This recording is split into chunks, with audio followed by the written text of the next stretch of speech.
Olá, boa tarde a todas e todos que estão assistindo essa live aqui da ISP Brasil, pelo Facebook da ISP Interaméricas. Estamos começando o debate sobre condições de trabalhadores protegidos, trabalhadoras e trabalhadores protegidos salvam vidas, que vai discutir sobre as condições de trabalho de profissionais de serviços essenciais na linha de frente do combate ao coronavírus. E, bom, esse é um debate organizado pela ISP no Brasil, junto com as filiadas, né, suas filiadas aqui no Brasil. Quem estiver assistindo aqui e não conhece ainda a ISP, quem estiver de fora, não conhece a ISP é a Internacional de Serviços Públicos, que é uma federação sindical internacional que reúne mais ou menos 700 filiados no mundo, organizações sindicais filiadas, representando 30 milhões de trabalhadores em 154 países. São sindicatos que defendem interesses dos trabalhadores públicos e de serviços públicos. Então, a Internacional de Serviços Públicos atua em defesa dos trabalhadores e trabalhadoras públicos de todo mundo e de serviços públicos de qualidade, trabalha para isso também. Bom, né, para esse debate, estamos aqui com a presença da nossa secretária-geral da Internacional de Serviços Públicos, Rosa Pavanelli. Estamos também com Josélio Drummond, que é o secretário regional da ESP para Interaméricas. Estamos com a Denise Motadal, que é secretária subregional da SP para o Brasil. Estamos com a Junéia Batista, que ela é dirigente do Sindicato dos Servidores Municipais de São Paulo, o Sindicep, dirigente da Central Única dos Trabalhadores, a CUT, e membro do Conselho Diretor Mundial da SP. Estamos também, finalmente, com Sandro Alex de Oliveira César, ele é presidente da Confederação Nacional dos Trabalhadores em Seguridade Social e é também do Comitê Executivo Interamericano da SP, o IANREC. Bom, sem mais demoras, podemos dar o início, cada um vai falar um pouco, depois a gente vai abrir para perguntas e respostas dos participantes. Então, podemos começar com a Denise Motadal, a secretária subregional da SP para o Brasil, ela vai falar um pouco da campanha que a SP Brasil realizou aqui junto com as suas filiadas, no contexto da pandemia do coronavírus, inspirada na campanha mundial da SP. Denise, por favor. Boa tarde, as companheiras e companheiros todos que nos ouvem, acompanham essa live. Queria iniciar saudando e agradecendo a nossa secretária-geral, Rosa Pavanelli, por participar deste diálogo, deste debate com as trabalhadoras e trabalhadores brasileiros, tanto de pessoal que trabalha na saúde, quanto de diversos serviços essenciais que está nos acompanhando. Saudar o Josélio, nosso secretário regional Interaméricas, a Junéia, o Sandro. Agradecer você, Igor, pela mediação neste debate. Acho que é importante nós ressaltarmos o quanto a campanha mundial que a Internacional de Serviços Públicos está fazendo, trabalhadores protegidos salvam vidas, tem sido importante para nós aqui no Brasil. Aqui no Brasil, a campanha ganhou também um questionário eletrônico, né? Nós estamos trabalhando todos os objetivos da campanha, que é o respeito à legislação nacional e às convenções internacionais.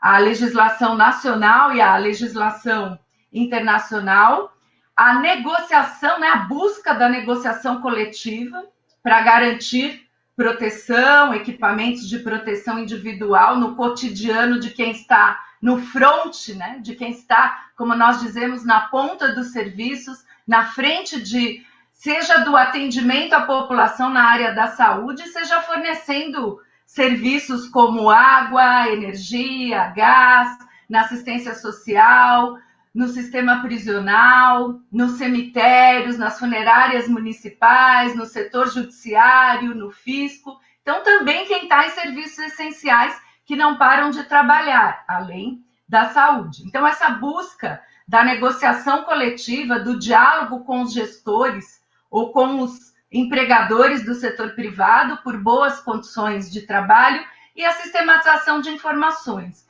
Então, esses objetivos internacionais, nós estamos trabalhando, lutando por eles também aqui no Brasil, E no Brasil nós fizemos então um questionário eletrônico, um pequeno questionário eletrônico. Eu estimulo as trabalhadoras e trabalhadores que estejam nos ouvindo que respondam a esse questionário, que entrem no site trabalhadoresprotegidos.com, e os dados que nós obtivemos são preocupantes. Até o momento, 2.681 pessoas responderam ao questionário, né? São os respondentes e as respondentes, como nós chamamos, e os dados que nós temos são preocupantes, que eu gostaria de apresentar alguns dados aqui neste nosso diálogo. Bom, 64% de quem respondeu à enquete, 64% destes 2.681 trabalhadores e trabalhadoras, lembrando que o questionário ainda está disponível para respostas, informam que não tem equipamentos de proteção individual, 64%, não tem equipamentos de proteção individual suficientes nos locais de trabalho.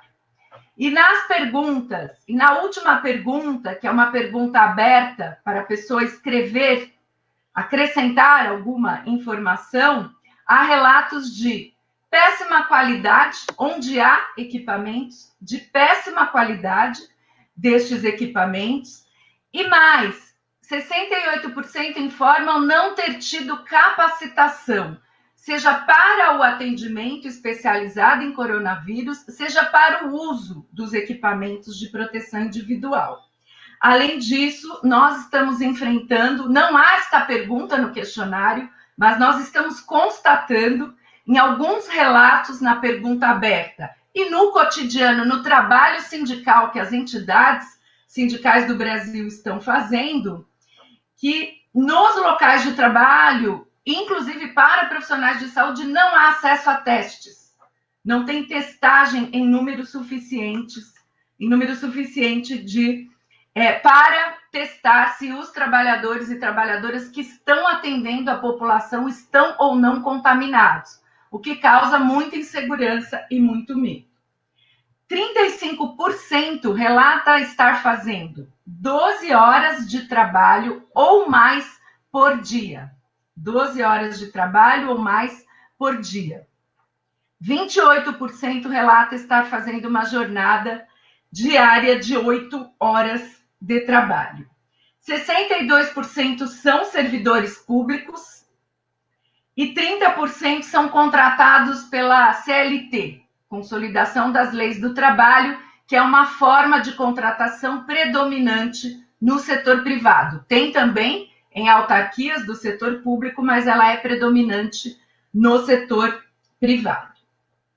48% de quem respondeu é do setor da enfermagem, então a gente tem uma participação muito forte aí contando auxiliares de enfermagem, técnicos de enfermagem e enfermeiros, do ponto de vista das profissões da área da saúde. E 74% de quem respondeu o questionário são mulheres. E do total de homens e mulheres que responderam o questionário, 53% informam estar em sofrimento psíquico, sofrimento psicológico.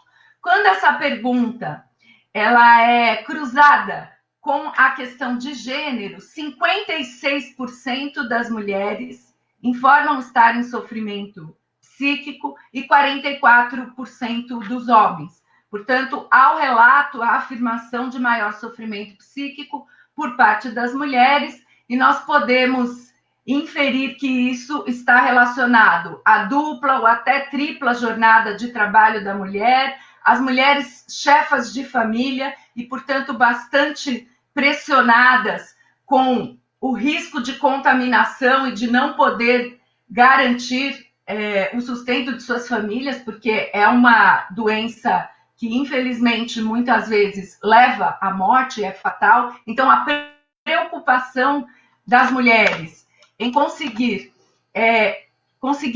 trabalhar e garantir o sustento das famílias, então, uma forte pressão psicológica por parte das famílias, das mulheres, né? Então, um estresse muito grande em relação a isso. Dupla jornada, responsabilidades familiares, muitas vezes sem compartilhamento, responsabilidades financeiras, e às vezes isso tudo somado ao assédio moral e ao assédio sexual. Então, nós temos trabalhadores e trabalhadoras sob sofrimento psíquico, porém agravado quando se tratam das mulheres, que inclusive são a maioria de quem respondeu ao questionário. Informar também para a nossa secretária-geral, para a Rosa Pavanelli, que hoje, no dia de hoje, 18 de maio, o Brasil alcança 244.052 pessoas contaminadas, 244 mil, e 16.201 mortes.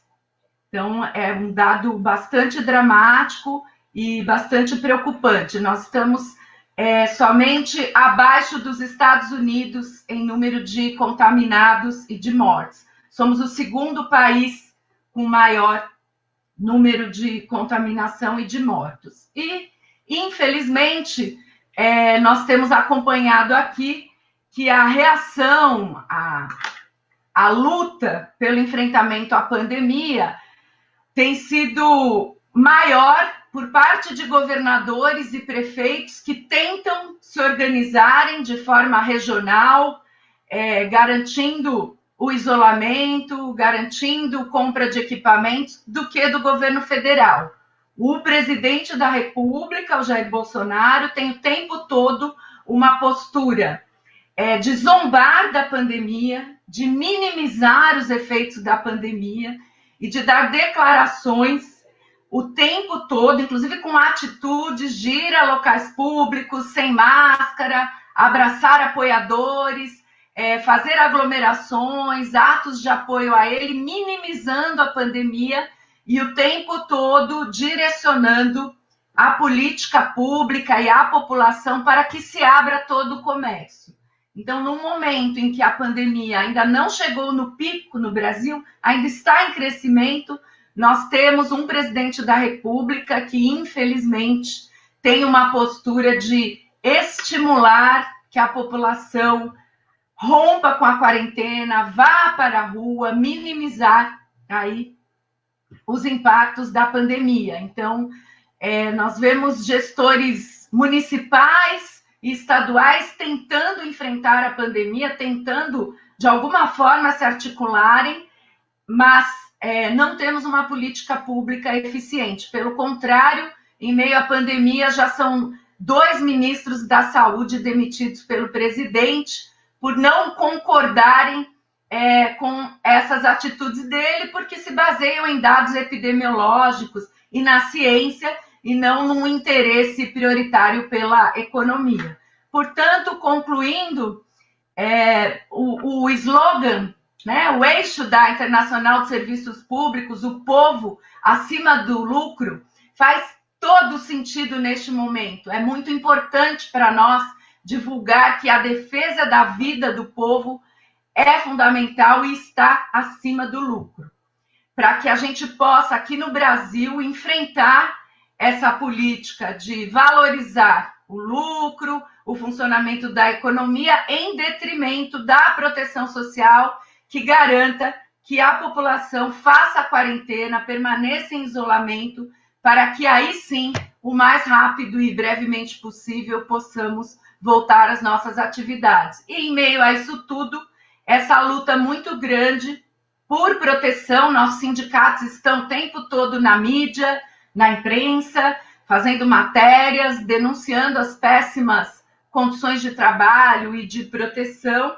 Então, em meio a isso tudo, ainda essa luta por proteger trabalhadores de serviços essenciais, que os números estão bastante subestimados, acredito que o Sandro e a Junéia vão falar disso, estão bastante subestimados de profissionais da saúde e de serviços essenciais contaminados e, infelizmente, mortos. Então, neste momento, a campanha internacional da ISP, a campanha mundial, tem sido bem importante para nós trabalharmos e fortalecermos essa luta no Brasil. Muito obrigada. Obrigado, Denise. Para quem está chegando agora ou não conhece a SP, a Denise Motadal, secretária subregional da Internacional de Serviços Públicos para o Brasil. Agora, só lembrando para quem estiver assistindo, que depois que todos os outros falarem, a gente vai ter uma rodada de perguntas e respostas. Então, quem quiser já elaborando algumas perguntas nos comentários da live do Facebook, pode ir fazendo já, se quiser. E agora vamos passar a palavra para o Jocélio Drummond, que é secretário regional da ISP Interaméricas, e pedir ao Jocélio e a todos os demais participantes que falem devagar, porque além para que a Rosa consiga entender bem a gente, né?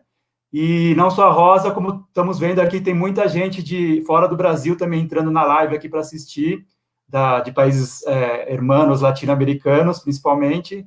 Então, vamos tentar falar um pouco mais devagar, pausadamente, para que todos possam entender. Jocélio. Bom dia a todos e todas. Eu queria começar parabenizando por esse trabalho no Brasil que a Denise acabou de expor. Falo isso não como brasileiro, mas como secretário regional, que observo o que está fazendo a ISP pelo mundo afora. No geral, estamos fazendo um bom trabalho.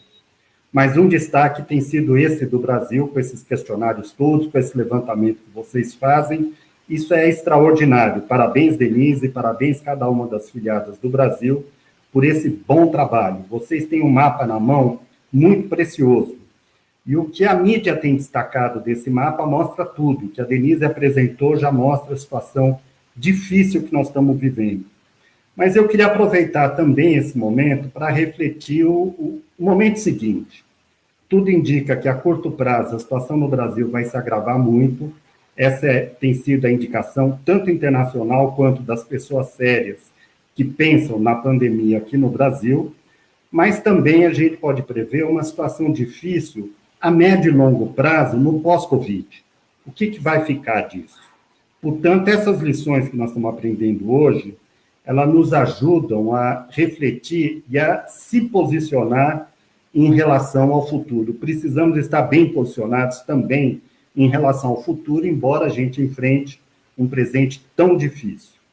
Acho que aquilo que os sindicatos do Brasil falavam com tanta ênfase sobre as políticas neoliberais, as consequências desastrosas dessa política neoliberal, de redução do tamanho do Estado, de corte de orçamento público, de corte de número de trabalhadores, agora mostram como era verdade tudo isso que os sindicatos falavam.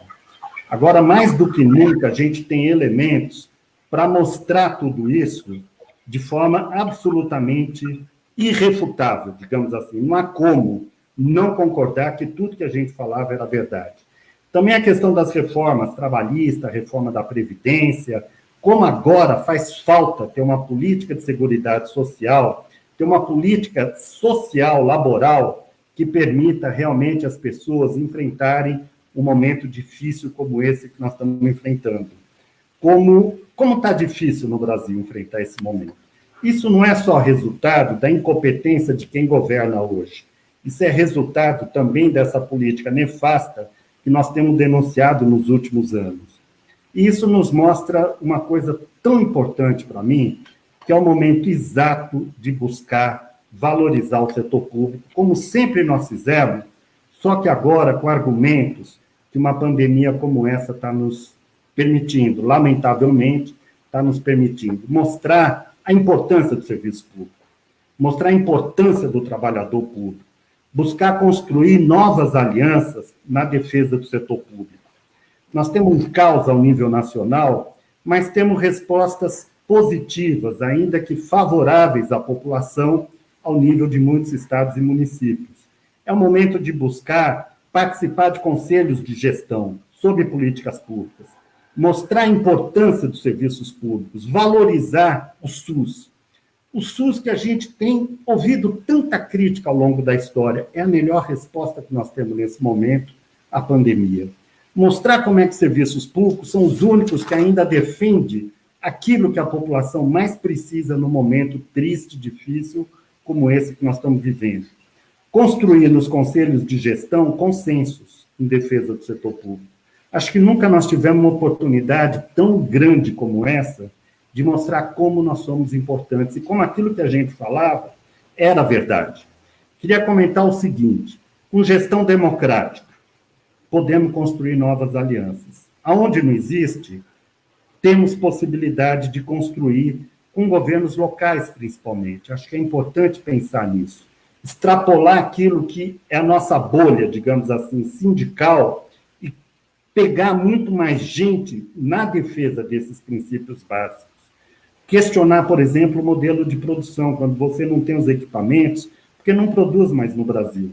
Quando você tem as patentes que impedem que os respiradores cheguem de maneira barata e eficaz aos locais que necessitam. Mesmo as compras que fazem, muito suspeitas de corrupção, são contaminadas por um sistema de produção completamente anti-interesses nacionais. Acho que são coisas que a gente tem que levar no debate para todas as forças políticas interessadas. Não digo aqui fazer nenhum tipo de aliança visando eleições ou qualquer outro aspecto.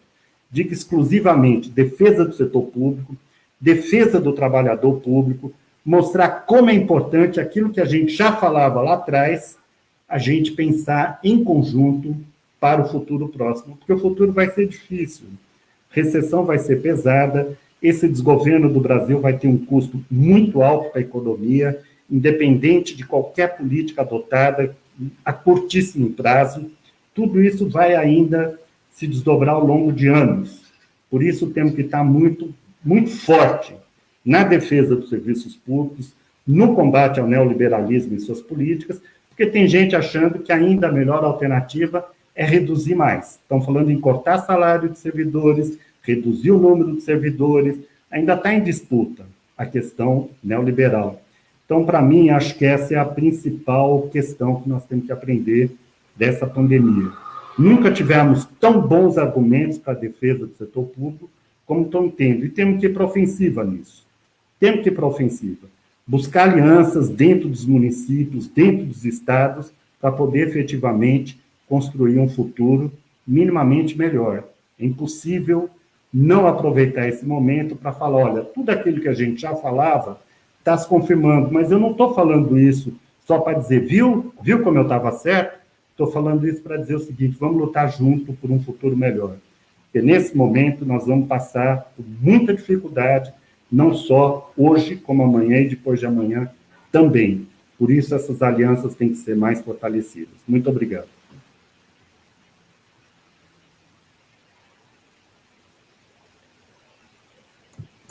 Obrigado, Josélio. Para quem chegou agora, esse é o Josélio Drummond.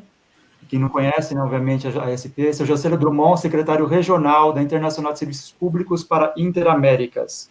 Bom, agora nós vamos passar a palavra para a Rosa Pavanelli, que é a nossa secretária-geral da ASP. Ela fica lá na sede nossa em Genebra. E a Rosa vai falar em espanhol, então espero que todo mundo possa entender. A Rosa vai falar tentar falar um pouco devagar, né, para que todos possam entender. De qualquer forma, a gente pode tentar fazer um resumo depois. E lembrando a todos, de novo, mais uma vez, depois que todos falarem, a gente vai fazer uma rodada de perguntas e respostas. Se quiserem já escrever nos comentários algumas dúvidas, perguntas ou comentários gerais, a gente vai ler depois e pedir para os participantes comentarem ou responder as perguntas que tiverem. Então, vamos passar a palavra para a Rosa, que ela vai falar um panorama mais global, né, dessa questão. Rosa. Ok. Sí, Igor, muchas gracias y gracias a todas y a todos para invitarme a esta discusión.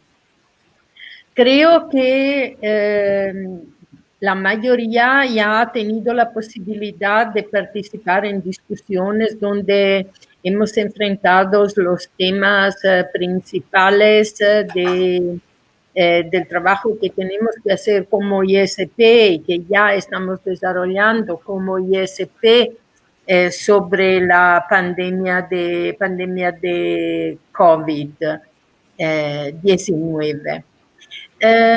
Como quiero agradecer muchísimo a Denise por este trabajo que hizo sobre la condición de los trabajadores y trabajadoras de Brasil en el sector de salud y en el sector más amplio de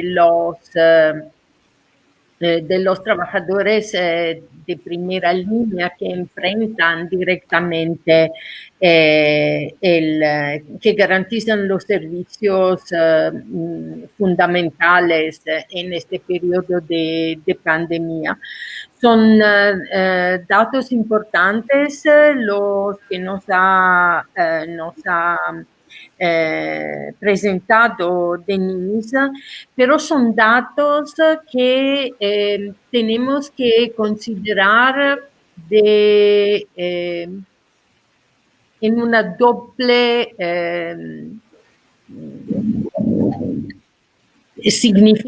con un doble significado.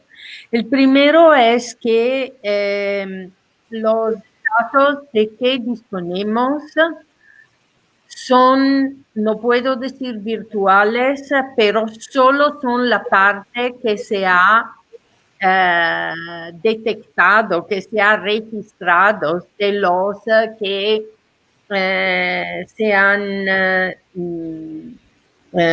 contaminados con el COVID y que son registrados porque han sido al hospital o a los servicios de emergencia o a los servicios de salud. Hay muchos que siguen siendo no detectados. ¿Y por qué no hay? Lo que sabemos es que solamente China, ahora en Wuhan, Corea, en la ciudad epicentro del COVID, y Alemania han conducido campañas masivas de testar la población. En ningún otro país hay test a la población, tampoco a la población o a las personas que se han enfermado. No hay en Francia, no hay en Reino Unido, no hay en Italia, no hay en España, no hay en Estados Unidos. En ningún lugar hay esta capacidad. Cuando parece que esto es el elemento más importante, la condición más importante para poder monitorear el desarrollo de la pandemia, los contactos y naturalmente establecer medidas de prevención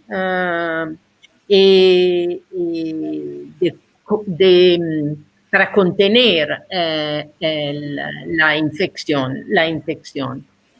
El segundo elemento es que, por otro lado, estos datos nos indican cómo más o menos todos los países tengan golpeado para el COVID, tengan la misma situación.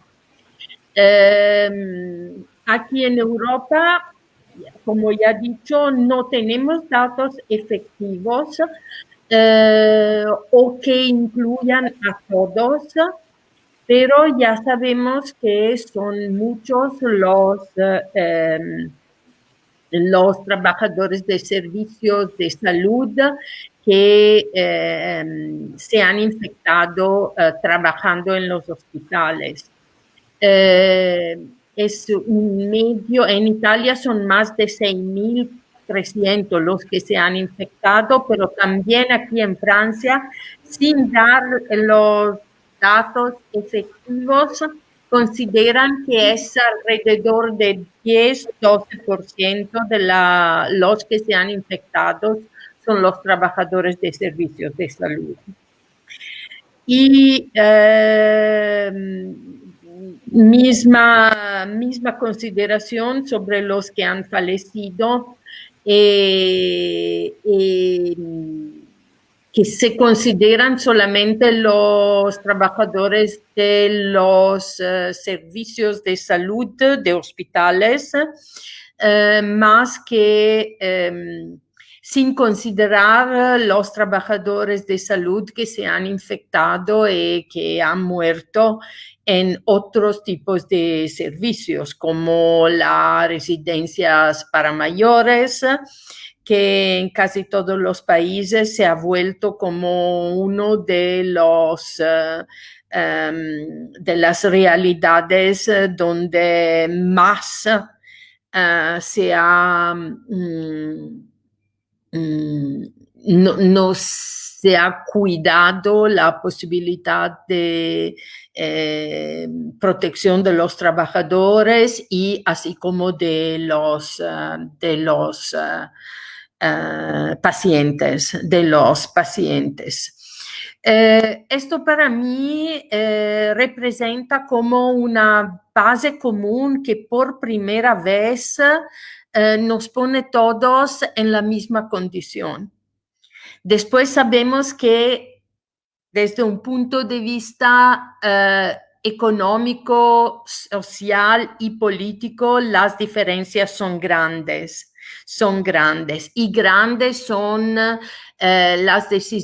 diferencia entre las decisiones que los gobiernos han tomado, algunos invirtiendo dinero para apoyar la condición de los trabajadores que se quedan sin empleo, o de pequeños negocios locales que tuvieron que cerrar por el COVID. Otra cosa es los gobiernos que toman medidas para apoyar las multinacionales, las grandes compañías, así como parece por la mayoría está pasando a Estados Unidos, pero no solamente en muchos otros países.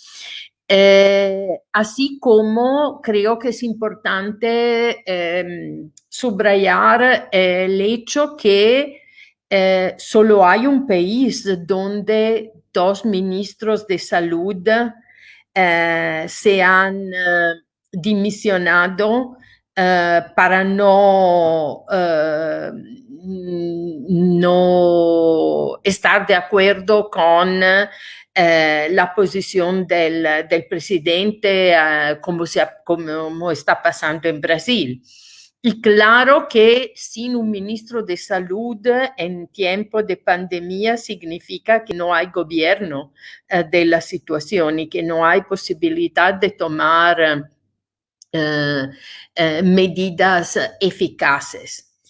Me parece muy importante lo que Joselio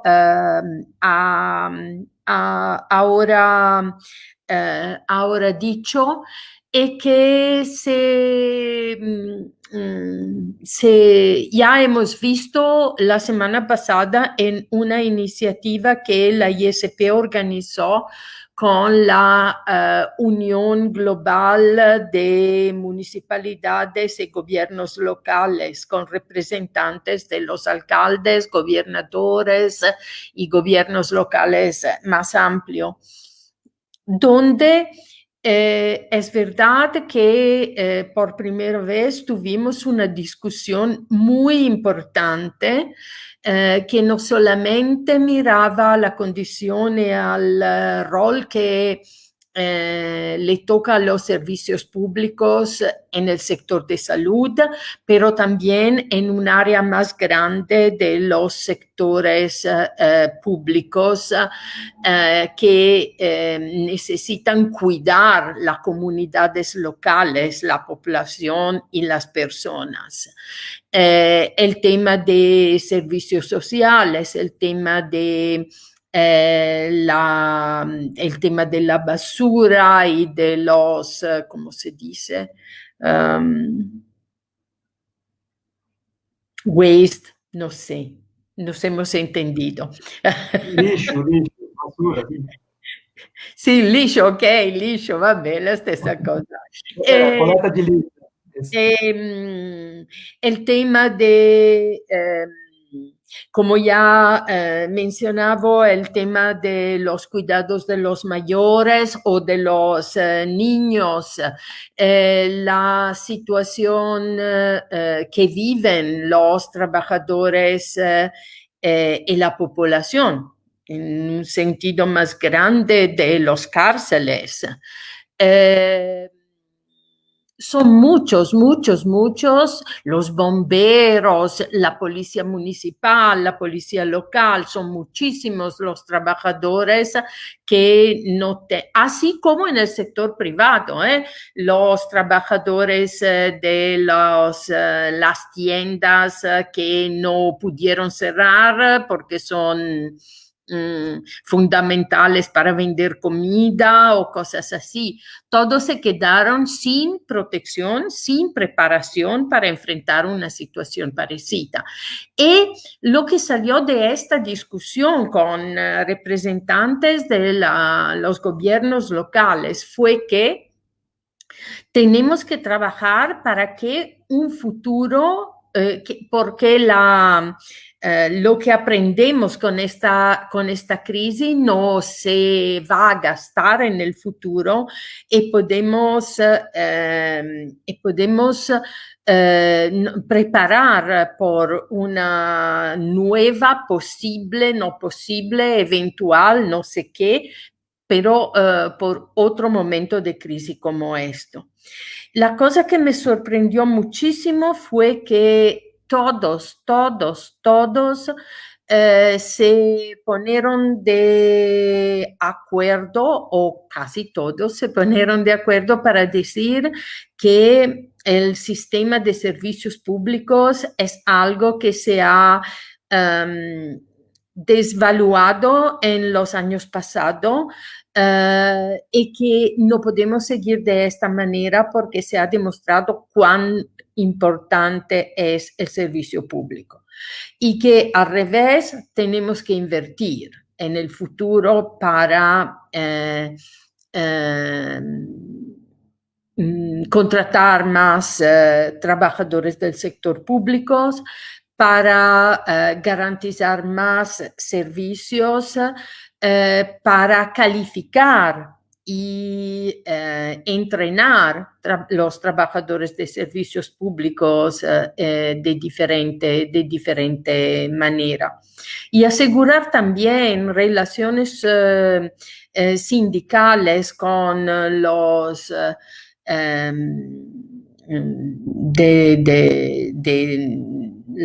diálogo social con diferentes...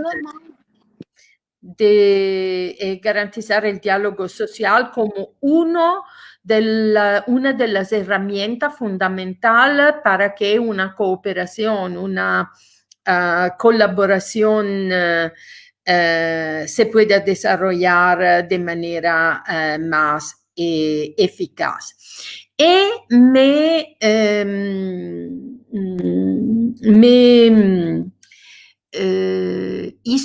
por lo menos hizo pensar la participación de representantes de la Asociación de Municipales, no sé qué, o gobiernos locales, pero no, Municipalidad de Brasil en esta reunión, que Joselio me contó no ser una organización particularmente progresista en general, pero quedó claro que también esta organización tomaba distancia de la posición del presidente y representaba cómo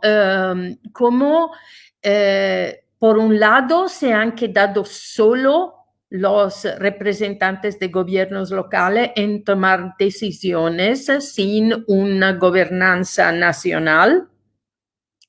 Y por otro lado, como esto está fortaleciendo su capacidad de responder a las necesidades de los ciudadanos. Esto me parece un punto que tenemos que desarrollar más y más en el futuro, porque si es verdad que ahora, bajo la presión de la tragedia inmane que estamos viviendo, todos se están de acuerdo que los trabajadores públicos son los héroes, que necesitan más atención, más dignidad, más dinero, más recursos, más de todo. 1 o 2 meses después que la crisis será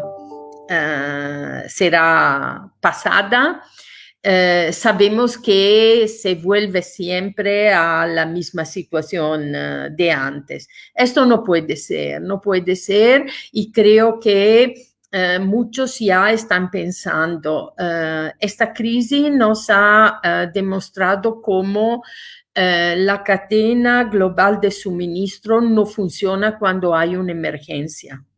No funciona porque los países primero quieren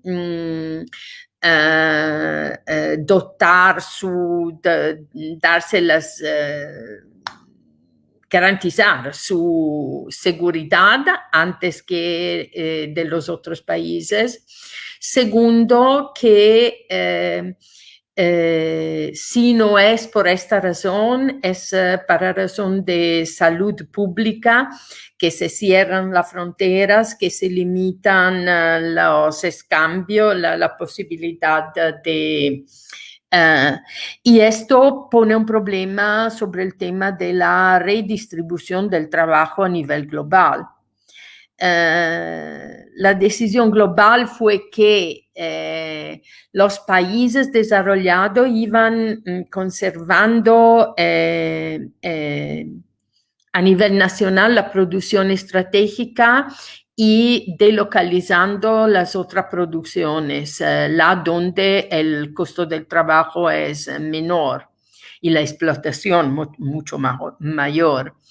Pero esto no puede funcionar más y muchos están ahora pensando en la necesidad de producir también estos herramientas, a pesar que tengan un bajo nivel tecnológico o estratégico, para aprovisionar su país y para que puedan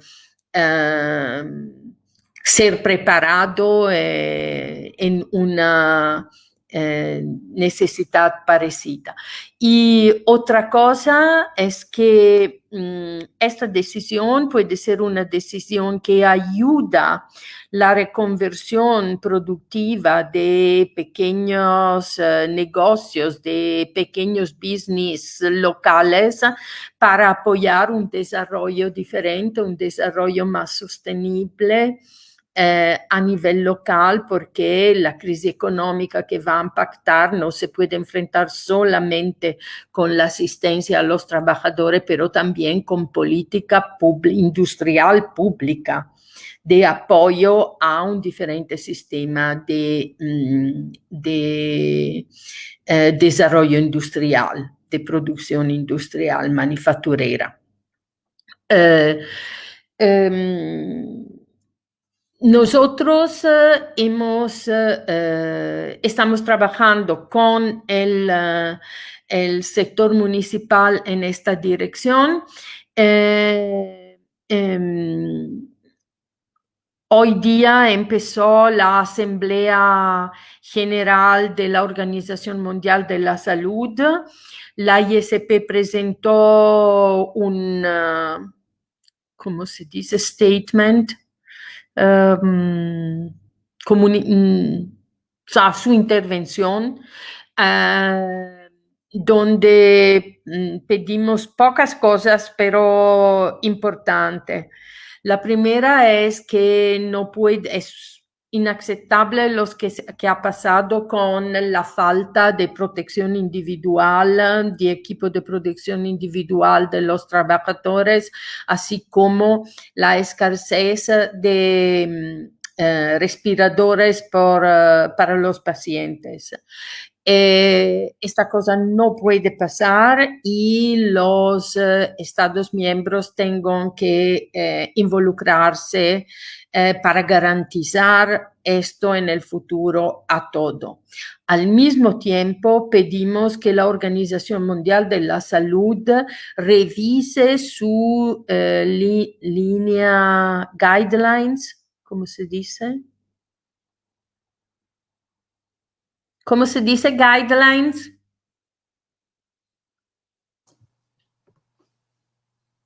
Como orientações, né? Orientações. Ok.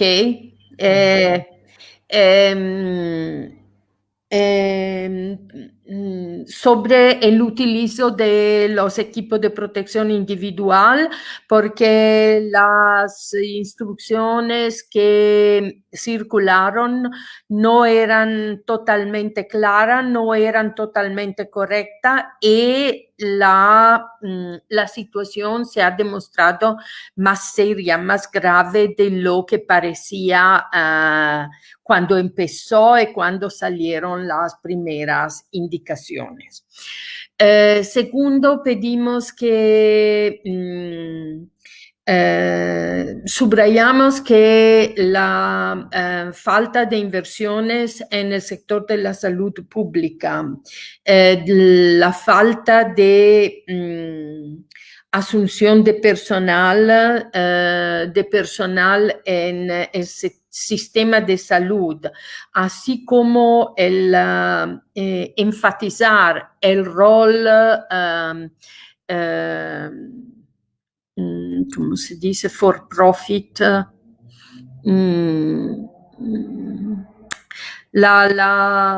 ¿Cómo se dice qué, Rosa? For profit. For profit. Sí, por la ganancia.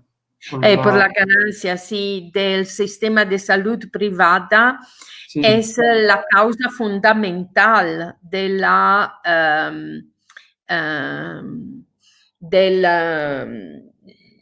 incapacidad del sistema de responder a esta emergencia y que esto no puede ocurrir de nuevo. Ya tenemos orientaciones, decisiones tomadas para la Organización Mundial de la Salud, la Organización Internacional del Trabajo, la OCDE, las Naciones Unidas, sobre el tema del empleo en el sector de salud y el desarrollo económico. Esta orientación tengo que ser actuada, tengo que ser implementadas. Ya estamos atrasados de 5 años sobre la roadmap, no me ven la palabra, ok, la hoja de ruta, y ahora necesitamos recuperar el atraso y comprometer los gobiernos en esta dirección. Lamentamos que la Organización Mundial de la Salud aprobó orientaciones sobre el retorno a lugar de trabajo en los sectores privados con informaciones, con indicaciones que no son correctas y que no respetan los principios fundamentales de salud y seguridad en el lugar de trabajo en los diferentes sectores. Esa decisión se ha tomado sin diálogo, sin negociación con los actores sociales, con los sindicatos y tampoco con la Organización Internacional del Trabajo, y pedimos que sean retiradas para que se desarrollen de nuevas con una discusión inclusiva. Y al final pedimos que apoyando la posición de la Organización Mundial de la Salud, que se realice una cooperación internacional, una cooperación global, multilateral, para que investigaciones, inversiones y producción de las vacunas, eventual, cuando será, quizás cuando, ojalá, puedan ser accesibles de manera universal a todos y producidos de manera universal a todos. Estos son los puntos fundamentales que que proponemos a la discusión y que nos parecen las cuestiones fundamentales. Antes de cerrar sobre este tema, me parece importante decir una otra cosa. Y es que nosotros todos estamos convencidos que ahora hay muchos argumentos para alcanzar nuestra campaña sobre el tema de servicios públicos de calidad, de servicios y inversiones en el sector de los servicios públicos, que esta es la vía para poder también alcanzar sobre el tema de una inversión sobre el tema del cambio climático y de un desarrollo sostenible por el medio ambiente también, que se ha demostrado en este periodo de reducción de la producción manufacturera, de la movilidad individual y pública, etcétera. Pero también hay otro tema que tenemos que tener muy, muy, muy presente. Y es el tema de cómo se han reducido los espacios democráticos en estos 2-3 meses.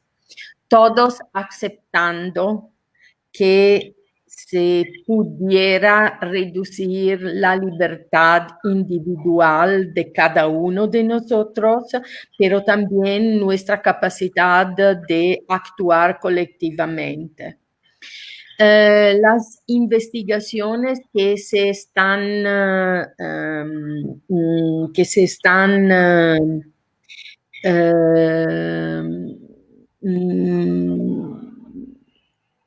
como se dice, que en unos países empiezan a producirse, nos confirman que los ciudadanos piensan que se puede renunciar a parte de su libertad si esto sirve para garantizar la seguridad.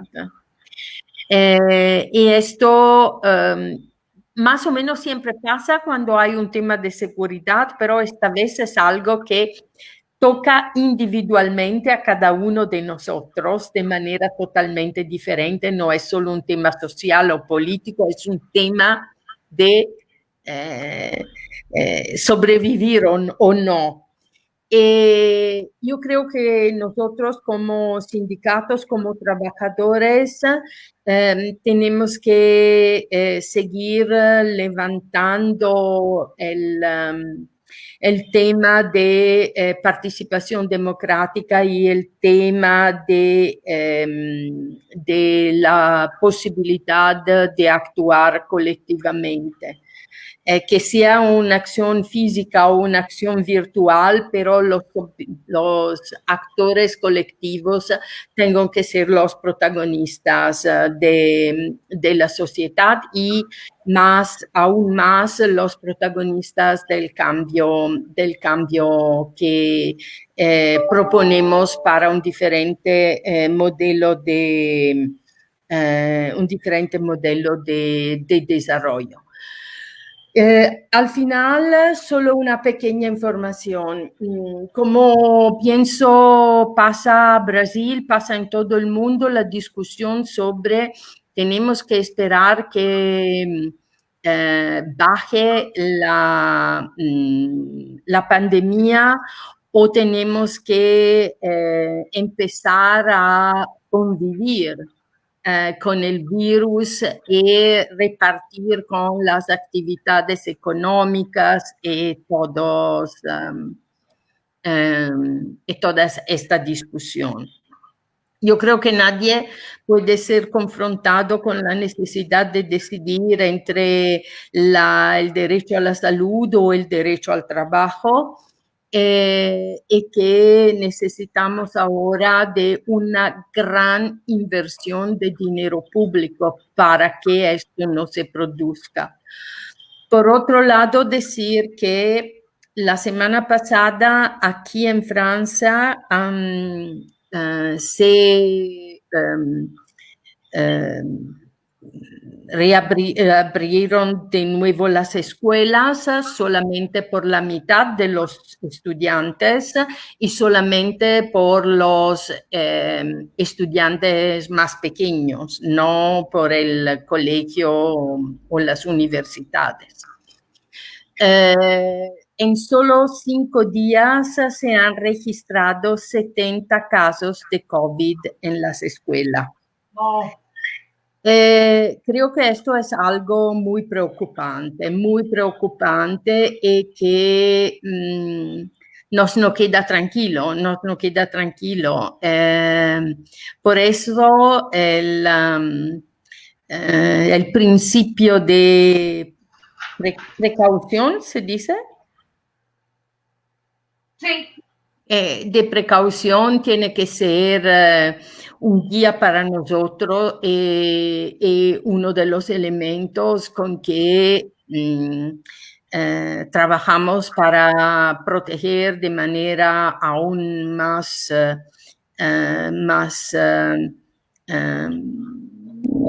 eficiente nuestros miembros y nuestros representantes. Me quedo aquí. Si hay cuestiones, preguntas, comentarios, feliz de responder. Gracias, Rosa. Obrigado, Rosa. Naturalmente, de aprender y de conocer de vosotros también. Claro. Bom, obrigada, Rosa. Eu acho que ela falou bem claramente, né? Apesar de falar em espanhol, e como a gente já está avançado na hora, acho que eu não vou fazer aquele resumo, não, senão demora um pouquinho mais. Mas acho que ela falou muito claramente, acho que deu para entender bem, né? No geral. E só uma observação, a Junéia Batista, infelizmente, não conseguiu ficar na live por problemas de conexão lá da casa dela, infelizmente. Ela pediu desculpas e está bem chateada por não ter conseguido participar, mas faz parte, né? Da próxima vez a gente tenta, talvez uma próxima vez ela consiga. Bom, agora então vamos passar a palavra para o Sandro, né? O Sandro Alex de Oliveira César, falando novamente, ele é presidente da Confederação Nacional dos Trabalhadores em Seguridade Social e é do Comitê Executivo Interamericano da SP, o IANREC. Novamente, reforçando que depois que o Sandro falar, a gente vai ler uns comentários aqui que vocês já estão comentando, né, no comentário do Facebook, ou perguntas para os participantes, a gente vai ler, se vocês quiserem continuar até o fim da fala do Sandro, a gente vai depois ter uma rodada de perguntas, respostas, comentários, e pedir novamente ao Sandro para que fale um pouco devagar, não fale tão rápido, para que a Rosa entenda e para que quem esteja assistindo a gente, que seja de fora do Brasil, né, principalmente dos países latino-americanos, tem algumas pessoas aqui dos países vizinhos nossos aqui, latino-americanos, também estão assistindo aqui, comentando. Sandro, por favor.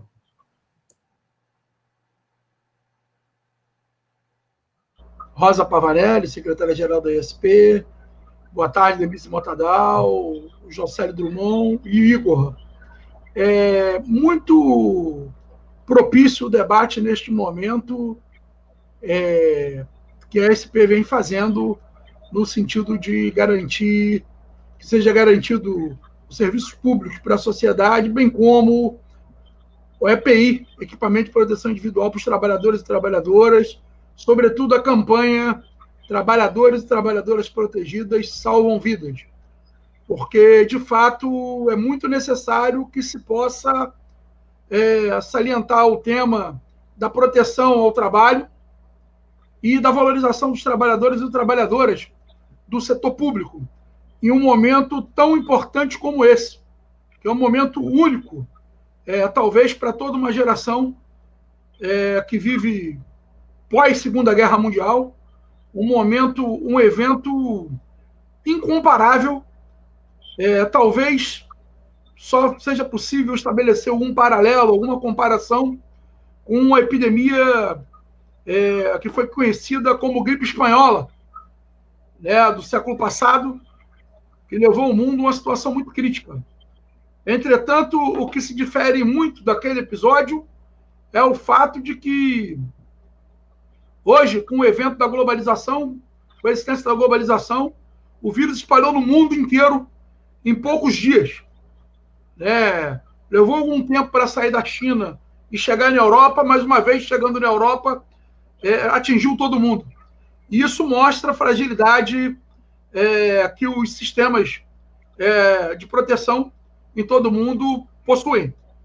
E também a necessidade de que se possa fazer massivos investimentos de dinheiro público para que esses sistemas possam atender em momentos como esse que nós vivemos hoje.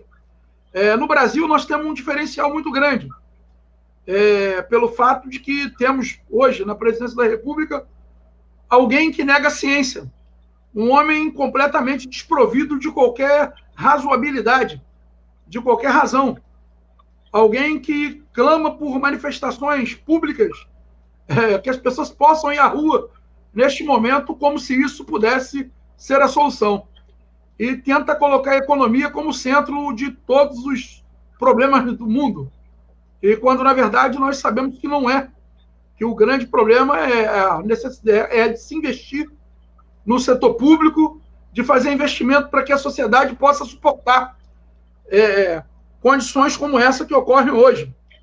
Agora, é óbvio que as saídas apontam o que se faz pelo mundo, que a saída é exatamente essa, que os Estados nacionais possam investir no setor público, possam ter um outro olhar para o setor público. Eu lembro de uma campanha contra a privatização de serviços públicos, alguns anos atrás, a ESP fez, inclusive, de uma pesquisa que a ESP realizou no mundo afora sobre as reestatizações de sistemas públicos, inclusive de serviços públicos de saúde, de água, de energia elétrica e de outros serviços. Eu imagino como estaria o mundo se alguns países não tivessem sistemas de saúde públicos. Como seria? Como seria isso? Eu, recentemente, lendo uma informação de um diário americano, de um jornal diário americano, comentava sobre o fato de que havia um número muito maior de pessoas infectadas de Covid-19 do que era notificado. Isso nos Estados Unidos da América. Nos Estados Unidos da América havia um número menor e que tinha uma questão que era terrível, que as pessoas levavam muito tempo para procurar o sistema de saúde, porque tinham medo de pagar, de ter que custear o tratamento de saúde. Porque, como sabe, lá é privado. Então, as pessoas estavam se recusando a procurar o tratamento médico, assistência médica, pelo fato de que ficavam com medo da conta, do valor do pagamento, de ser muito caro. Isso coloca, evidencia para nós a necessidade de ter um olhar diferente. E uma questão que saltou muitos olhos foi aquela questão da propaganda, da campanha que a ESP lançou também, que era um slogan que utilizou durante o seu congresso mundial, que era o povo acima do lucro, né? O povo acima do lucro. E nós estamos vendo quanto custa o lucro estar acima do povo. Hoje nós conseguimos mensurar, conseguimos medir, ter a dimensão do que significa a vida humana ser colocada só depois do lucro. Mas se tem algo que essa pandemia nos traz de maneira bem intensa, é o fato de trazer para todos nós e trazer para o mundo a seguinte impressão, que não interessa você ser rico, não interessa o quanto rico possa ser um país, se esse país não investe na sua população, na proteção da sua população. porque apregoavam vários dos liberais pelo mundo que o homem, o ser humano, estava perdendo papel frente à revolução tecnológica da indústria 4.0. Mas bastaram apenas 2, 3 semanas de pandemia e suspensão do trabalho humano para se descobrir como é frágil o capitalismo, como é frágil essa mensagem de que o homem perdeu seu papel. E para dizer que o homem, o ser humano, continua sendo centro dessa nossa civilização. Embora os liberais, os neoliberais tentem fazer o contrário, mas a teoria começa a ser derrubada pela prática e pela informação que agora, desgraçadamente, é verdadeira. Né? Que não adianta negar, não adianta se esconder, porque não interessa o quanto rico você seja, o quanto você se acha protegido, porque o vírus pode pegar qualquer um. Não interessa se é rico, se é pobre, não interessa se é governante, não interessa se é gente do povo. Está sujeito ao mesmo problema e não tem solução num mundo que apenas alguns possam ter tudo e os outros nada. E os outros nada. Que a população inteira de diversos países do mundo ficam totalmente desassistidas.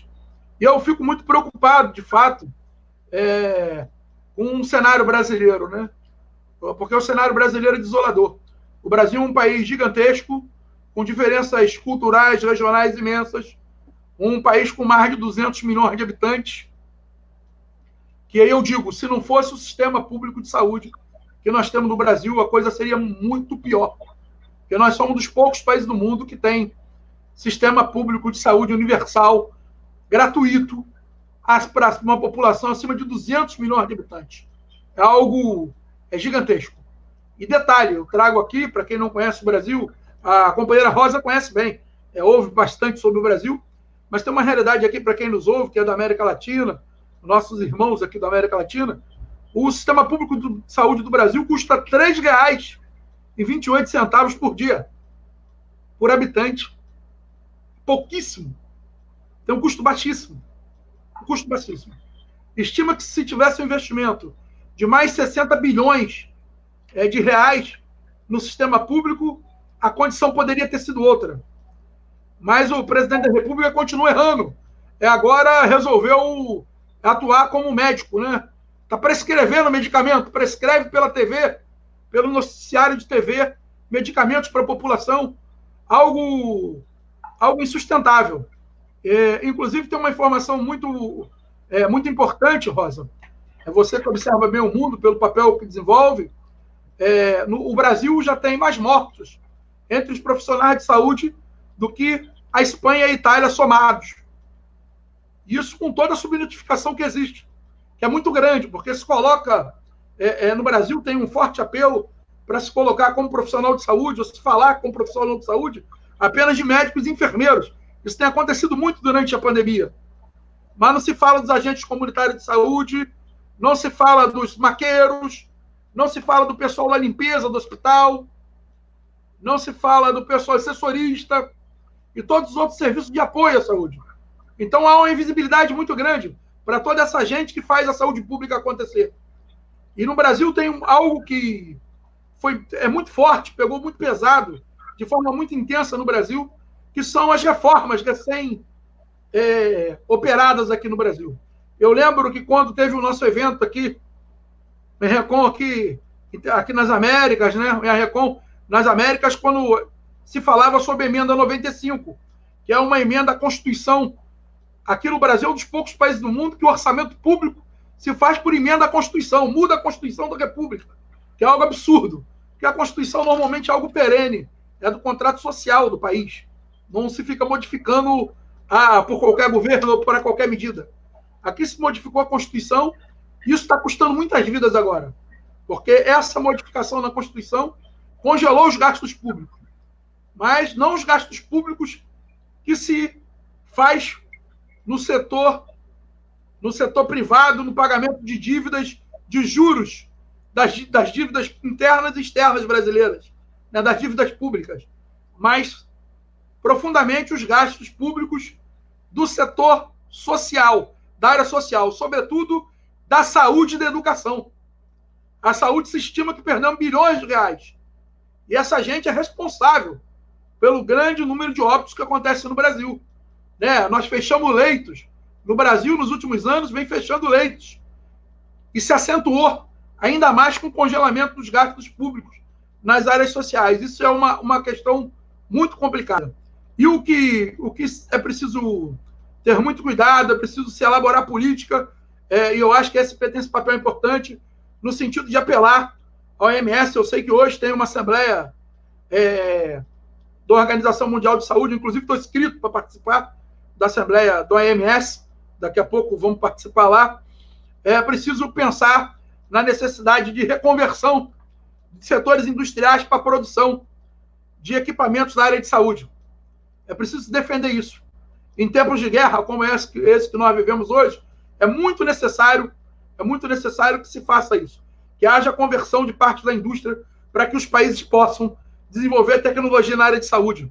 Não é possível que se perca a vida hoje num mundo globalizado que produz tecnologia, que leva o homem ao espaço, que não se consiga produzir respiradores, que não consiga se produzir máscaras, aventais, coisas simples que se possa proteger a vida.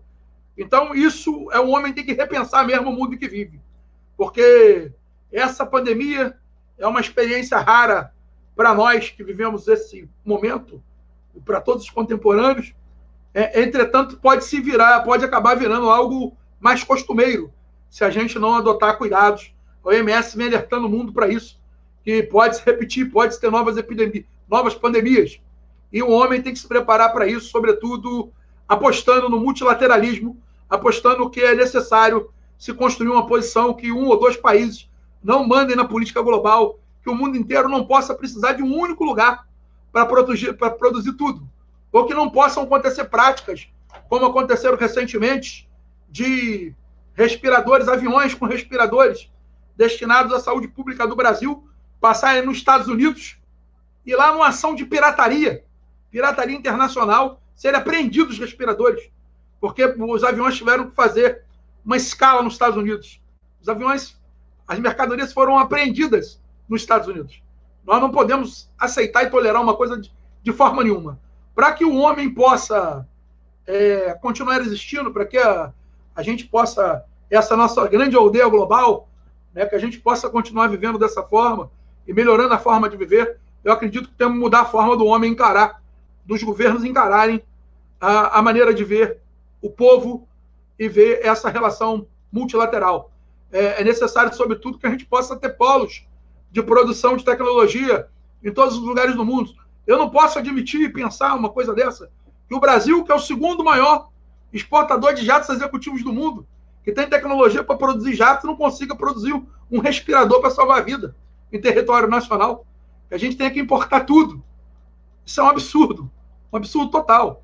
E nós não podemos passar por isso. E eu acredito que a ESP tem um papel fundamental neste momento, vem desempenhando um papel muito importante, mas eu acho que a gente deve continuar fazendo todos os esforços para que haja negociação entre os patrões do setor público e os seus empregados, que aqui no Brasil não há nada, e nesse momento é muito crítico a falta de EPI.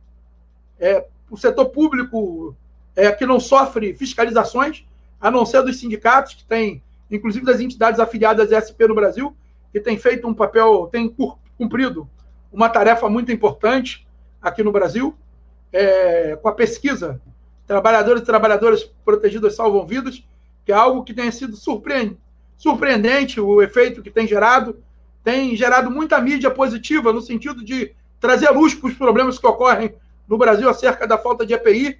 As entidades afiliadas à SP estão trabalhando muito bem isso. E eu quero parabenizar todos os envolvidos nessa campanha aqui no Brasil, as nossas afiliadas do Brasil, da ESP no Brasil, e dizer que eu tenho muita esperança no futuro da humanidade. E a minha esperança reside no fato de que eu creio que todas as oportunidades de graves crises fazem com que um homem possa olhar para o próprio homem e perceber que o lucro e que a ganância a qualquer preço sempre tem um custo muito alto e ameaça a própria humanidade. Era isso que eu tinha a dizer. Eu agradeço muito a atenção dos que nos assistem aí pelo Facebook da ISP. Muito obrigado, estamos aqui disponível para participar aqui junto com os demais companheiros, para ouvir as perguntas e respondê-las. Obrigado. Obrigado, Sandro. Bom, agora, acho que eu vou ler alguns comentários aqui, infelizmente, obviamente não vai dar para ler todos. Pelo que eu estive vendo aqui, perguntas até agora não veio, assim, perguntas diretas aos participantes, mas tem muitos comentários super pertinentes, né, importantes. Vou lendo algum.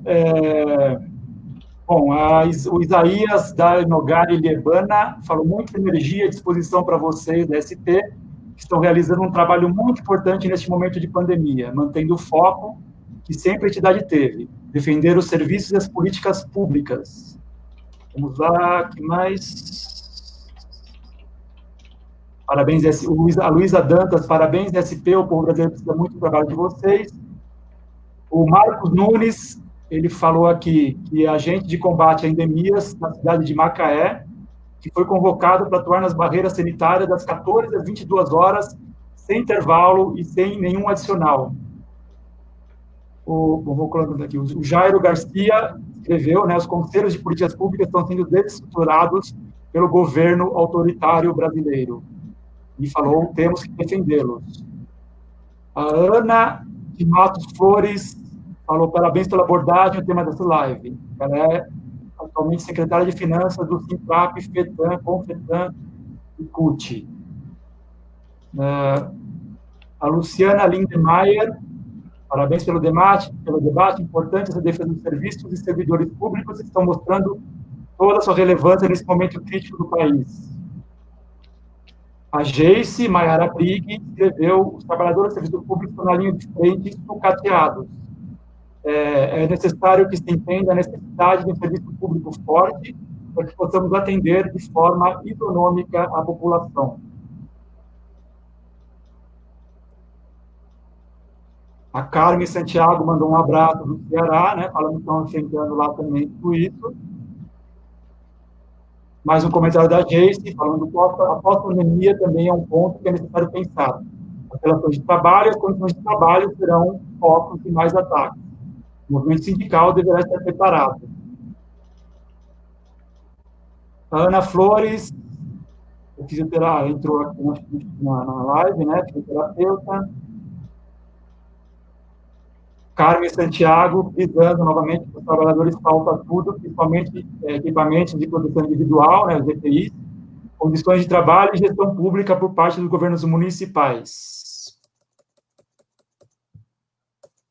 O Jairo Garcia, a CUT Brasil segue firme no objetivo de derrotar a coalizão de forças golpistas, defender os direitos, democracia e soberania nacional. A Luba Mello, contando que em São Paulo, os nossos hospitais já estão quase no limite de lotação, mais de 90%. 6 hospitais da capital já não têm mais leitos. A Carmen Santiago, falando de Fortaleza, Ceará, no nordeste do país, também é um sistema bem saturado, sem leitos, sem UTIs lotadas, né, apesar do lockdown atingir em torno de 50%, imagino, de Fortaleza, né, ou do estado de Ceará, não sei, não, acho que deve ser de Fortaleza. A Michele Alves, falando do presidente, né, temos um presidente que não defende o isolamento social, faz o discurso de lucro acima das vidas. E por isso, importante a campanha da SP, Trabalhadores da Saúde Protegidos. Precisamos lutar pela implementação da testagem em massa da população. Tema que até a Rosa comentou, né, sobre a Alemanha. Fiocruz a serviço da vida. A Ana de Matos Flores, já falando que já perdemos mais de 100 enfermeiros e 70 médicos, entre outros profissionais e servidores públicos, na linha de frente no enfrentamento ao Covid-19. A Aniele Damião Nascimento falando que o Brasil sofre com uma aberração mundial, que é o teto de gastos, né, se referindo à emenda constitucional 95, que limita os gastos na saúde e educação, desde 2017, quando foi aprovada. A Ana Francisca Souto mandou um saludo aqui da Venezuela.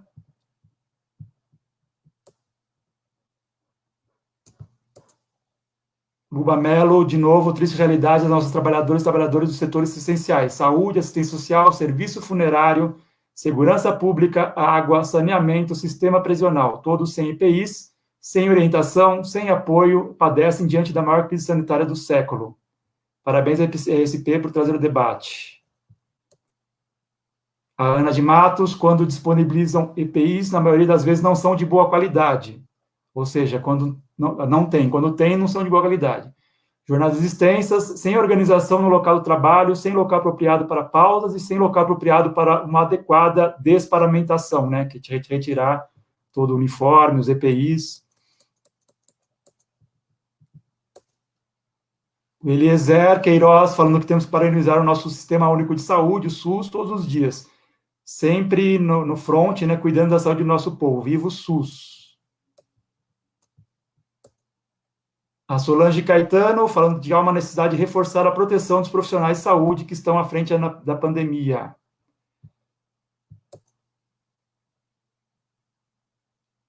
A Ana de Márcio, novamente, trabalhadores de serviço público que sempre foram desvalorizados, enfrentam bravamente o inimigo invisível, defendendo a população, utilizando proteção inadequada.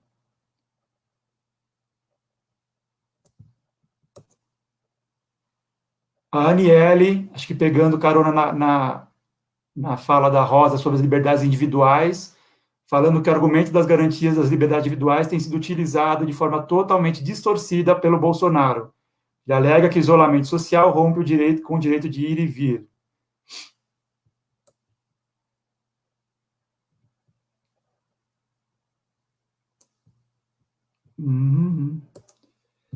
Fernanda Lou Sanz Magano, falando muito importante a fala do Sandro, do comparativo, especialmente quando comemoramos 32 anos do SUS na Constituição Federal. Vamos defender o SUS, com o SUS enfrentamos o Covid-19. O Jairo Garcia, falando que parte significativa dos trabalhadores e trabalhadoras de saúde tem seus contratos de trabalho precarizados. Lutar contra isso é nosso desafio. A Junéia, que não conseguiu se conectar à nossa live, conseguiu acompanhar o restante pelo Facebook, falando que excelente a fala do Sandro, e não conseguiu pegar as outras, né, entender as outras. Nós precisamos falar sobre as mortes daqueles e daquelas que estão à frente na pandemia e os profissionais de apoio à saúde.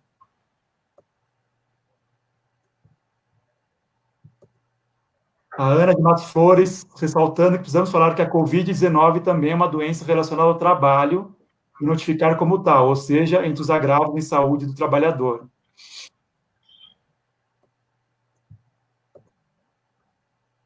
A Erilza Galvão dos Santos, falando super importante esses outros destaques do Sandro.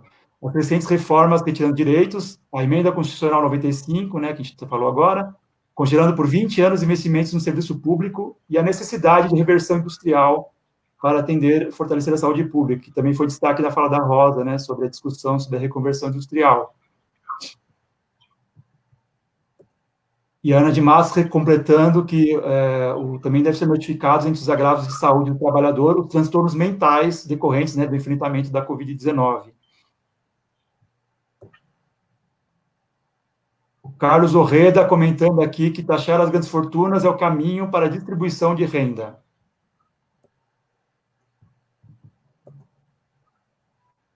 Cláudio Caducha falando parabéns pela luta em favor dos trabalhadores. Nesse momento de grave crise, temos que articular a luta internacionalmente. A Sheila Gonçalves falando do interior do estado do Ceará, que é bem crítico, que a capacidade de leitos são limitados. Tem essa questão muito grave no Brasil, né, que quanto mais vai para o interior, menos leitos tem, né? E...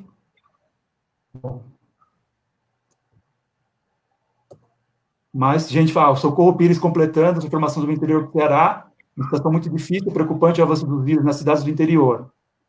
Parabéns para a SP pela campanha de defesa dos trabalhadores da saúde. Ela fala de Crateús, no interior do Ceará.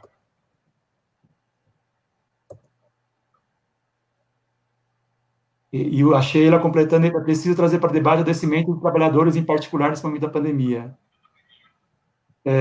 O João Domingos aqui perguntando se vai ser disponibilizada a palestra para divulgação em nossas entidades.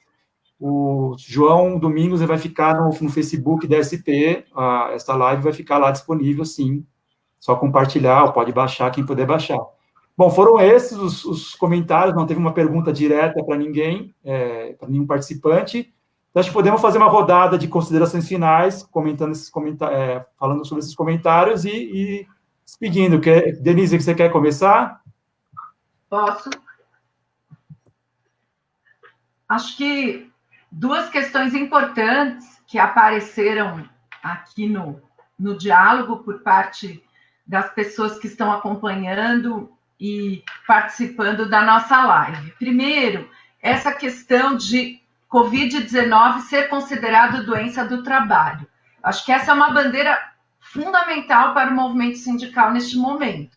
Aqui ao lado, a Argentina já avançou nesse sentido. E aqui no Brasil é um momento de retrocesso, como muito bem o Jocélio colocou e o Sandro, pós-reforma trabalhista e previdenciária, somado à revisão de normas regulamentadoras de saúde do trabalhador. A revisão da norma regulamentadora número 15, de saúde e segurança no trabalho, empurra para que o trabalhador prove individualmente de que ele adquiriu aquela doença no trabalho. E é óbvio, neste momento da pandemia, que se você está na saúde ou num serviço essencial e foi contaminado por Covid-19, você adquiriu essa doença no trabalho. Não podemos passar pelo absurdo de o trabalhador, a trabalhadora que adquiriram Covid-19 terem que individualmente provar que adquiriram Covid-19 no trabalho e que isso não é uma doença ocupacional. Então, é fundamental essa bandeira. Neste momento, há uma comissão externa de prevenção ao coronavírus se reunindo e funcionando virtualmente no Congresso Nacional, e é fundamental que projetos de lei neste sentido, que o projeto de lei que tramita neste sentido seja aprovado, para que a gente garanta que sim, uma doença ocupacional. Conseguimos que o STF julgasse inconstitucional aspectos da medida provisória 927 que iam nesse rumo, no rumo de dizer que a prova é responsabilidade individual do trabalhador e da trabalhadora. Mas isso ainda pode avançar, né, por meio de outros projetos e propostas do governo. Então, essa bandeira é fundamental, porque com esses dados escandalosos de falta de proteção, de falta de equipos, de falta de equipamentos de proteção individual, o contágio é muito grande. E ainda depois disso, empurrar para que a pessoa prove individualmente não é possível de aceitar, não aceitaremos. E a segunda questão, que foi muito bem falado por alguém que participou aqui, não me lembro o nome do companheiro, que não é só um desmonte de políticas públicas, é um desmonte da participação social, do controle social.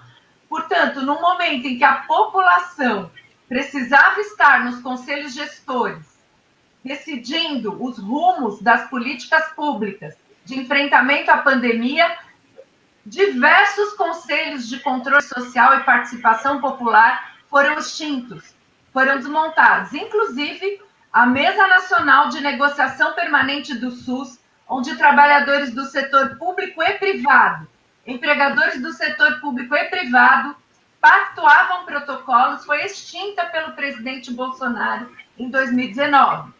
Então, espaços de diálogo com o movimento sindical, espaços de controle social com a população, né, espaços de exercício das liberdades democráticas, que, como a Rosa Pavanelli disse, são tão importantes e acabam impactando no momento de enfrentamento à pandemia, as decisões a serem tomadas, vêm sendo desmontados. Então, é fundamental lutar, sim, por participação social e controle social. E, no mais, concluir agradecendo muito a participação de todos e todas. Infelizmente, a companheira Junéia não conseguiu permanecer, mas em especial da Rosa Pavanelli, da nossa secretária-geral. E dizer que nós vamos levar em conta essa mensagem que ela traz, de que no pós-pandemia é fundamental uma campanha unificada, forte, potente, em defesa dos serviços públicos e das políticas públicas. Que não passe a pandemia e caia no esquecimento toda essa visibilidade pela valorização de quem está em serviços essenciais. Na saúde e em serviços essenciais, seja no setor público ou no privado, porque trabalhadores de saúde e de serviços essenciais do setor privado também estão sofrendo bastante nesse momento. Então, essa campanha de valorização, ela é fundamental no próximo período e eu agradeço muito as contribuições dela, as informações que ela trouxe para subsidiar a nossa luta aqui no Brasil no próximo período. Obrigado, Denise. Obrigado pela sua participação, super pertinente. E, Sandro, você quer fazer seus comentários agora, finais, com base nos comentários e, obviamente, no que você quiser complementar? Perfeito, Igor.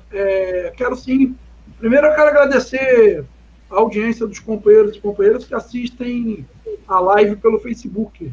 Nesse momento, tem bastante gente online, que eu vi ainda há pouco aqui.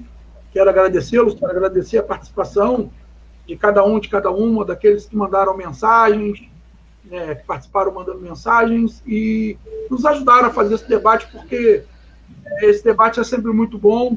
E melhor ainda quando tem gente, quando a gente sabe que tem gente vendo, que está servindo para ajudar a formar opinião. Esse é o nosso grande objetivo.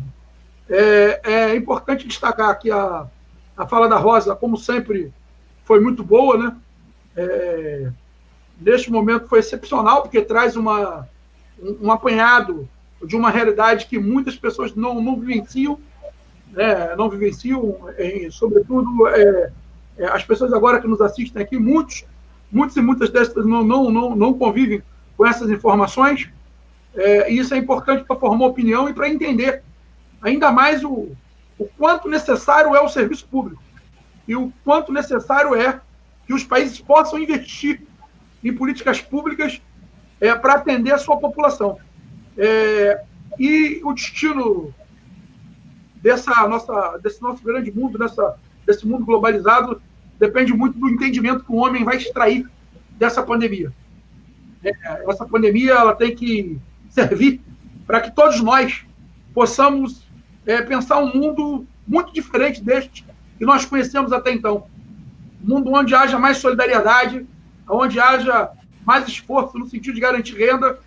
Eu acho que um tema importante que a pandemia trouxe foi a necessidade de se construir política de renda mínima para as populações dos países, né? Porque numa hora dessa, quando você tem política de renda mínima, você assegura que se possa tomar as medidas mais duras no sentido de circular, de interromper a circulação de pessoas durante um período da pandemia que foi necessário e que foi orientado pelas autoridades de saúde de uma forma mais tranquila e mais segura. Hoje nós estamos tentando aprendendo a fazer isso, consertar o carro, meio que com o carro andando, né? Resolver o problema no meio de uma grande pandemia. Tentar oferecer condições para que as pessoas possam sobreviver. E esse é o grande problema de enfrentar, de como enfrentar a pandemia com política de isolamento. A gente tem vivido isso aqui no Brasil. Tem feito o tempo todo, tem se contentado de construir uma falsa polêmica, uma dicotomia entre a economia e a vida. Só que não existirá economia sem vida humana. Isso é um trabalho do ser humano. E essa é a grande mensagem que fica da pandemia. Ao meu ver, a grande mensagem que fica para o mundo da pandemia é dizer o seguinte: não importa o quanto avança a tecnologia, sem um homem, nenhum sistema econômico ou político sobreviverá. Porque a economia é um fenômeno humano, não é diferente disso. Não é um fenômeno das máquinas ou de alguns pensadores.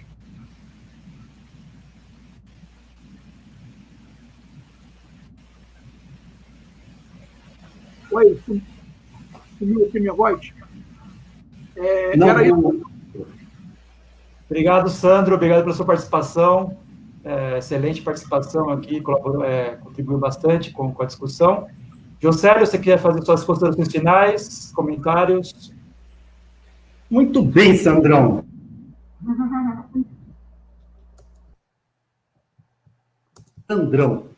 E não vou falar Rosão, não, porque não é bonito, mas Sandrão, sim. É sempre muito bom ouvir a Rosa também, a gente aprende muito com ela. E queria comentar nessa mesma linha primeiro, Denise, se não fosse triste, seria piada. Se você tem uma transmissão comunitária do Covid, como pode caracterizar como tem que provar que pegou no trabalho? É brincadeira, gente, pelo amor de Deus. Isso totalmente descabido, uma proposta como essa. Acho que vocês estão certíssimos nessa luta. E reforçar nessa ideia da defesa do setor público, na busca de ampliar o nosso discurso e nossos aliados, que acho que é isso que é o essencial, é buscar novos aliados nessa luta em defesa do setor público, colocar a importância da discussão da reforma fiscal. Alguém falou de taxar as grandes fortunas, isso é muito importante, mas lembrar o seguinte, o principal são os subsídios. No Brasil, a gente tem subsídio municipal, subsídio estadual, subsídio nacional para as empresas, sem nenhum cabimento, sem nenhum retorno para a sociedade, é dinheiro público que você joga no lixo. Nós estamos querendo fazer um estudo agora especificamente sobre subsídios, para poder mostrar como é que isso é nefasto para o país, como é nefasto para a população, como é dinheiro jogado fora, na grande maioria das vezes, porque não retorna emprego, não retorne nada. E ainda na questão fiscal, o grande debate sobre empresas transnacionais que não pagam imposto. Quer dizer, como é que as grandes empresas já não pagam imposto utilizando paraíso fiscal? Acho que isso tem que fazer parte dessa nossa ampliação do discurso, da defesa do público, ao mesmo tempo que coloca a questão dos direitos, colocar possíveis fontes de financiamento, cuja principal proposta é uma reforma fiscal progressiva que traga recurso para o Estado para que ele possa, de fato, prestar o serviço necessário à população, atender as demandas da população e uma reforma fiscal internacional que a ISP está muito empenhada nisso para fazer com que as empresas paguem imposto e não continuem na sua evasão. No mais, parabéns pelo debate, pela participação excelente. Estou muito feliz com o resultado. Obrigado. Obrigado, Josélio, também pelo seu tempo, participação nesse debate importantíssimo. Bom, agora, então, passamos a palavra à Rosa para encerrar esse debate. Não teve perguntas, né, mas teve muitos comentários sobre tudo que falamos aqui, né? Então, Rosa, por favor. Sí, gracias Igor y gracias una vez más a todos y a todas, a Sandro, a Denise, a Josélio, porque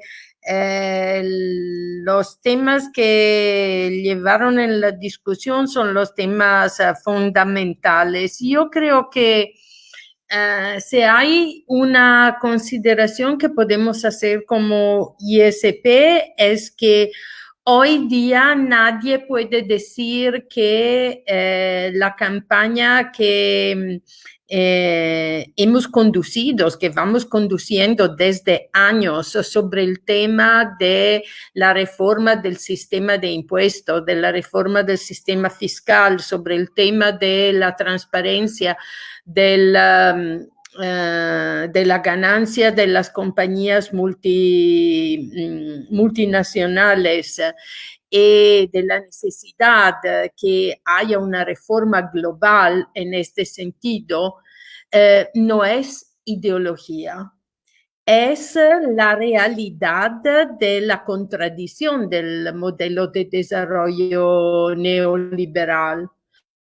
Y ahora todo el mundo se da cuenta de esta cosa y se da cuenta de cómo esta injusticia impacta no solamente en una definición socioeconómica de inigualdad, pero también del impacto real que tiene en la vida de cada una de las personas sobre el tema de igualdad.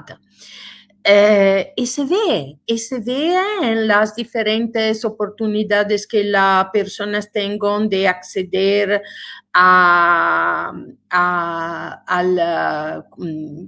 cuidarse cuando se enferman, a la posibilidad de proteger los trabajadores y a la posibilidad de darle subsidios a los trabajadores que se quedan sin empleo. Yo no sé si es verdad o con qué base científica se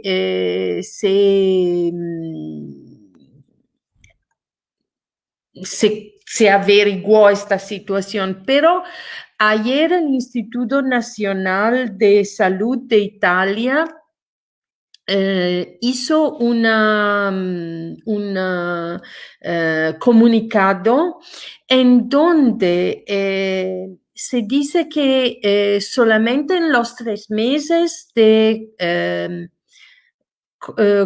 la pandemia de COVID en Lombardía, la región de Italia más afectada del COVID, que sí una región, pero tiene más población que la Bélgica, un Producto Interno Bruto que es en proporción a la población parecido al Producto Interno Bruto de Alemania. Entonces, una de las regiones más ricas de Europa, solamente en 3 meses de pandemia se ha reducido por primera vez desde la Segunda Guerra Mundial la esperanza de vida de las poblaciones y fija 8 años para los hombres y 7 años para las mujeres. Quiero esperar que sea el impacto de la pandemia, el impacto del alto número de muertos, porque normalmente toman decenas de años, décadas de años para que se realice un cambio en la esperanza de vida. Pero esto nos da la dimensión de cuánto es importante pensar en el futuro y pensar en un futuro que sea para todos, ¿no? Invirtiendo en el dinero público. No tenemos que... ya tenemos todas las herramientas para alcanzar nuestro discurso sobre el tema de la reforma del sistema de impuestos, reforma fiscal, sobre el tema de la deuda, así como pedimos también, confirmamos también en la reunión de la Asamblea General de la OMS, el costo de los servicios de salud, así como de educación, no pueden ser calculados en la determinación de la deuda pública. Y hoy hay un tema que no solamente es invertir dinero público en los servicios públicos y en los subsidios a los trabajadores, pero es también un tema de cancelar la deuda de los países en desarrollo, porque no es posible que se hagan inversiones en una situación bajo las reglas de la deuda en una situación como esta. Será interesante ver qué pasa en Argentina o si hay informaciones sobre qué está pasando en estas horas en Argentina, ya que se discute cómo se va a pagar la deuda al FMI. Misma cosa sobre el tema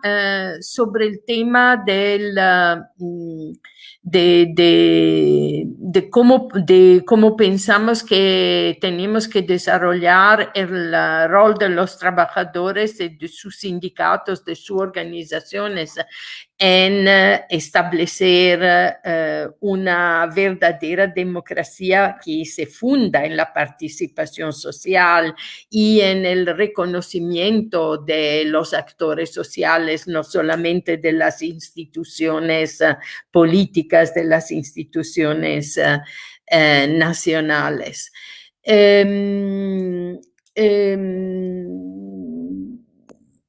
No creo que tengo que decir más cosas, sino que es muy importante en esta fase que nos mantenemos contacto, que nos seguimos trabajando juntos y que fortalecemos nuestra capacidad de coordinarnos, de circular información y de construir de una manera participada nuestra posición.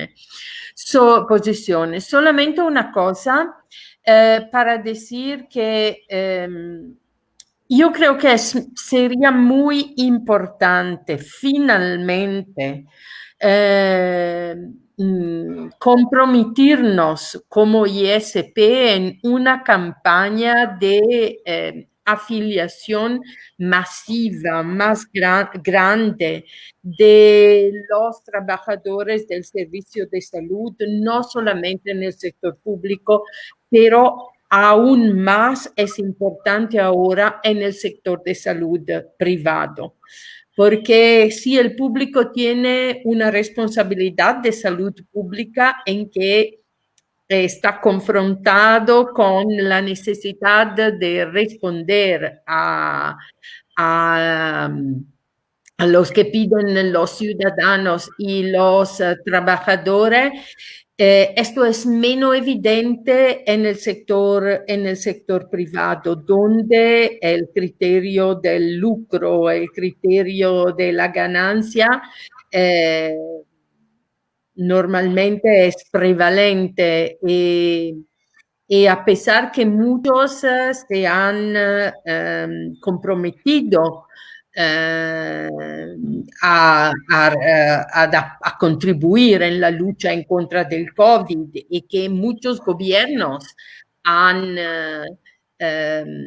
forzado la autonomía del sector privado para imponerle que traten los pacientes así como el sector público, es solamente con la capacidad de un sindicato como la ISP, que se preocupa del sistema, de los pacientes, de la comunidad, a la misma manera del ocuparse de los trabajadores, que podemos alcanzar con políticas diferentes en el sector salud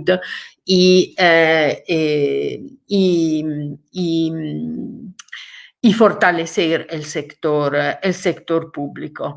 Por eso creo que tenemos que abandonar un poco las preocupaciones, dificultades de comprender la diferente naturaleza del sector privado y trabajar más. También porque es unificando el mundo del trabajo en el sector de la salud que podemos ganar más espacio, más reconocimiento y más posibilidad para fortalecer la capacidad de respuesta del sistema de salud y del sistema público. Así creo que es bastante para hoy, sí, y seguimos trabajando y seguimos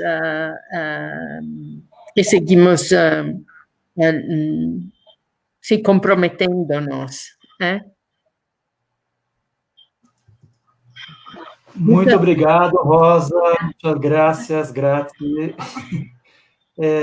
Bom, obrigado a todos, né? Principalmente a Rosa, pelo tempo dela de participar dessa live aqui no Brasil, mas também ao Jocélio, a Denise, ao Sandro e também principalmente a todo mundo que estava assistindo, que está assistindo, aos comentários que todos fizeram aqui, muito pertinentes para a discussão, que contribuiu bastante para a discussão. E é importante dizer também que essa live não está acontecendo só agora, né, que ela vai ficar disponível na página do Facebook, então é importante que todos possam compartilhar, né, nas redes sociais. A gente vai também subir no YouTube da SP, depois vai disponibilizar o link no Facebook, nas redes sociais, e subir no site da SP também.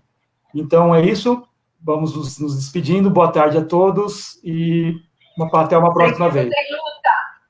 Tchau. Chao. Tchau. Gracias, Rosa. Gracias a todos. Muchísimas gracias. Tchau, gente.